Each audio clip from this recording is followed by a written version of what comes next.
Hello, we're just going to do some quick mathematics and some intermediate algebra here. So when you're looking at word problems, you need to look at how you can solve them. So problem number 1 says the sum of two integers is 17 and the product is 72.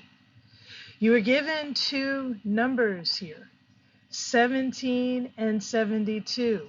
So please try to think in terms mentally of how you can make these numbers work. So this is mental math and a mental problem.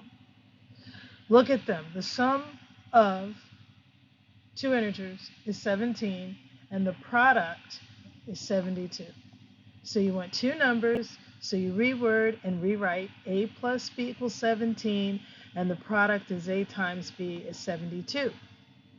Now when you go down here to step 2, you write an equation, because you have to think how you're going to take these two equations and turn them into one. And every single term has to be used. Now this is what gets complicated. If a plus b equals 17 and a times b is 72, we need to just go on ahead and not use b and just take it in terms of a. So we have our first a, which is going to be here, and we are subtracting it because up here we added it, but we don't know b's value. So we have two a's here. One we're going to place here because we're going to take a times 17 and make this a substitute for b2. And then you're going to have a times this number is going to equal this, but then these two numbers equal this. So see how you're moving around? You're like playing musical chair. This number plus this number, and right now it's going to be negative for factoring. It's a plus negative number for now, I'll explain that later, is going to equal your sum.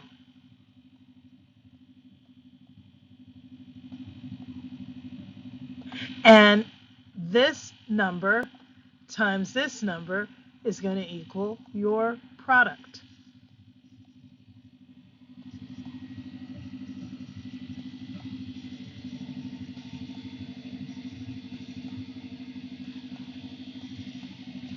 So when we get ready to figure this out, it's a factoring problem. In case those of you who've done algebra already, you know that a times 17 is going to give you 17a, and this is going to give you an a squared, a negative a squared, and then this you're going to leave alone for now. So let's go on. So here we've already done that. You're going to play this distributive little game where you're moving numbers over, you're foiling, as you guys call it, and then you get this. You get a squared minus 17a equals 72. Why did I do this? Because 17a here, I just went ahead and combined them and made it a negative 17, because you're going a times 17 is 17a, but you have a minus here and you have an a squared. So really I should have a minus squared and this should be a plus, but it doesn't really matter how you're going to do it. Okay? When you go to look at this, you look for what is possible. What two numbers are going to, if they're added, equal 17, and then what two numbers are going to equal 8 times 9 is going to equal 72. What two numbers would equal 72? And what two numbers are going to equal 17? So we can go on ahead and figure that out. When we factor, we get the answer here. It really doesn't matter where you put your negative sign, as long as you have here, you can make this positive or negative because you are factoring. Okay, either way. Okay, and then you're going to get a 9 and this equals positive, and then you go on ahead. Word problem 2. One number is 5 times the sum of the second number. The sum of the two numbers is 84. What are the numbers? So step 1 we have here, try to write a picture, or try to just picture on your own, where you can write a picture of what the numbers state. So when I say write a picture, I mean something like this. you get 5 times, so 5 times A, the second number, and A plus B equal 84. Because this is the sum of two numbers, and since you don't know what they are, you give them variables, and that's what they are, A plus B. Now write an equation and try to think or picture what is being written. So you have 5 times A. And if we want to clarify, we can put a dot here also. So I don't want people to think that I'm saying 5xa because I'm not. I'm saying 5 times A. So you actually would have 5A here plus A equals 84. Okay, so if you write it like this, you can already see that you have something common going on because you're already going to get like 6A here. So when we move on, you start condensing the equation, 5x and 5 times, and this should have been an A here because I already did it in the last step. And just make sure that you know that this is times. Put this here.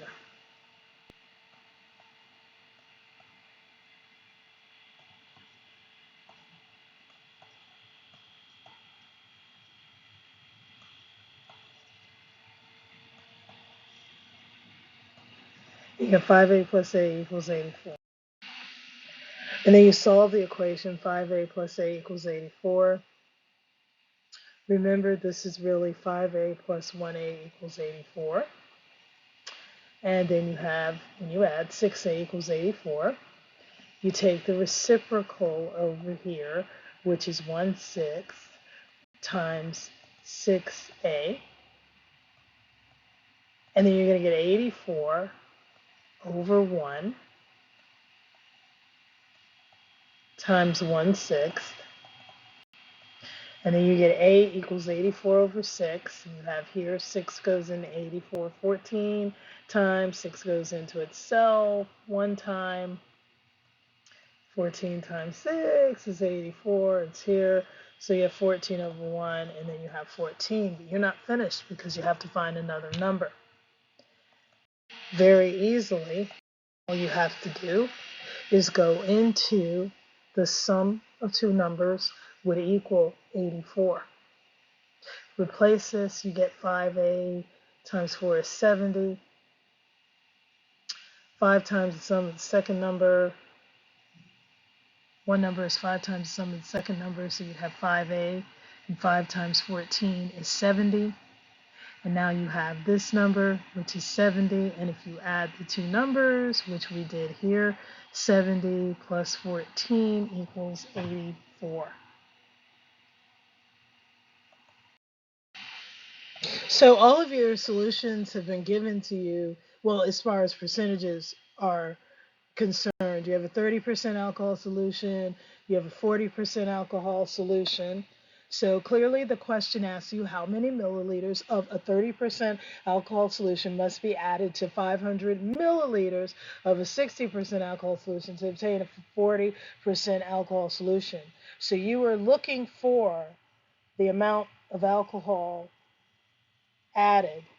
30% alcohol plus this number here added here is going to yield you one of these. 200 milliliters, these are your choices. And you have either 200 milliliters, 300 milliliters, 1,000 milliliters, or you have 2,000 milliliters. And a lot of people will go ahead and start doing simple math and start saying, hey, wait a minute, everything is in the thousands. But if you notice, 30 and 60 don't add up to, plus 40 don't add up to straight 100. So you have some kind of solution that is the alcohol is either dissipating or leaving. So don't worry about this, that they don't add up, because this is a chemical problem, something you use in chemical. Just look at what it's doing and asking you. And remember, if you have choices, you need to give one. And if the test makers see that they made a mistake because enough people are getting it wrong, they will correct it. But this is like a problem that they use for like chemistry, like titrations or oxidation or something like that. So you look at what's given to you and you start setting the formula up, and you already have your percentages. Now, down here, I have taken this 30%, I'm leaving it here for now, because I want you to remember it's 30x, but over here, I changed this to 0.60 times 500 because this is what this said. 500 milliliters, 60% alcohol solution. So that's a given for you. Okay, 40% of X. Why did we put the 500 here? Because 500 is the only part of the solution in milliliters that was given. So it's the only part of the solution that we know. And when you get down here, you have 0.40 x, we're distributing, and then you have 0.40 times 500, that's 200.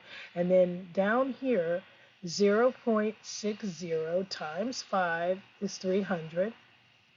6 times 5 is 300. And remember, 60% of 5 is 300. So if you had 500 questions and you got 60% right, you got 300 of them right. If you wanted to go up, remember 400 out of 500 would be 80. So try to think about what's going on when you do these problems and try to do this. Now I still have 30. On the next slide, you're going to see that I changed it to 0.30x, but just not yet because I don't have what needs to go here with it. But I'm going to on the next slide, and you can go ahead and do it on that slide and keep everything the same. Make sure that when you're adding that you go ahead and do it anyway, because when you get ready to add these, that's what has to happen. Now, remember I said this 30? I haven't changed it yet, but I'm going to. I'm going to make it a decimal, and I should have to keep them all the same.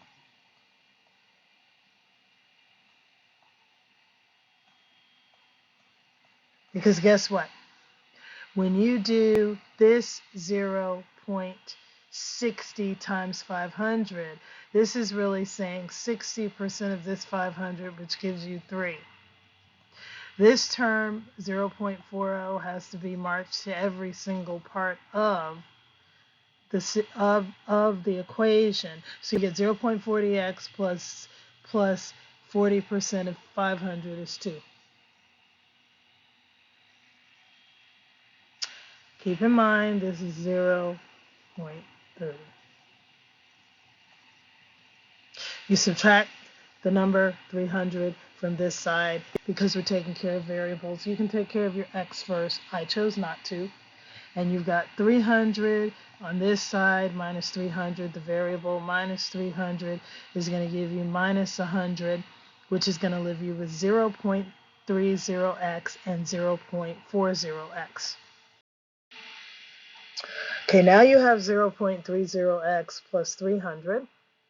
0.40x was this. Your common terms here are over here, and now you have to subtract 0.40 over, and I don't want to leave this at a 0. I could play around and make this positive 100 if I wanted to, and then we could play back and forth, but I don't want to. So I went ahead and subtracted, and then I went ahead here, and I had negative 0.40 over here. This is negative 0.10x over minus 100. This is 0.10x, 0.10, negative 100 over 0.10. And believe it or not, when you divide with this decimal, negative 100 to this negative 0.10, you get x equals 1,000, and so therefore your answer is C. You get 1,000 milliliters. A lot of people forget that, and they say, well, if you multiply 100 times 10, but if you divide like this and go negative 100 over 10, you get 1,000 because it's into milliliters. So there's your problem solved. Thank you for watching.